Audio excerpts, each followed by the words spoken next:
আল্লাহ পাক রব্বুল আলামিন নবী করিম সাল্লাল্লাহু আলাইহি ওয়াসাল্লামকে লক্ষ্য করে বলেন, ইন্না আ'তাইনাকাল কাউসার। হে নবী, নিশ্চয়ই আমি আপনাকে হাউজে কাউসার দান করেছি। তো কি কারণে দান করেছি? ফাসাল্লি লিরাব্বিকা ওয়ানহার।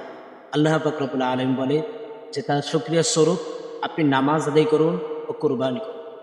নবী সাল্লাল্লাহু আলাইহি সাল্লামের একজন বিশিষ্ট সাহাবী হযরত মিখসাফ ইবনে সালিম রাদিয়াল্লাহু তাআলা আনহু বর্ণনা করেন যে তিনি নবী করিম সাল্লাল্লাহু আলাইহি সাল্লামকে আরাফার ময়দানে দাঁড়িয়ে সমবেত লোকদেরকে সম্বোধন করে এই কথা বলতে শুনেছেন, ইয়া আইয়ুহান নাস আলা কুল্লি আহলি বাইতিন ফি কুল্লি আমিন উদহিয়া।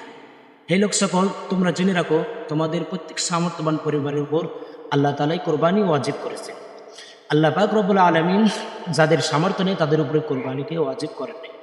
এমনভাবে রাসূল সাল্লাল্লাহু আলাইহি ওয়াসাল্লাম হাদিসের মধ্যে বলেন, মান ওয়াজাদ লাহু সাআতান ফালাম ইউদাহি ফালা ইয়াকরাবান্না মুসাল্লা। যে ব্যক্তি সামর্থ্য থাকা সত্ত্বেও কোরবানি করল না, সে যেন ঈদগাহের কাছে না আসে।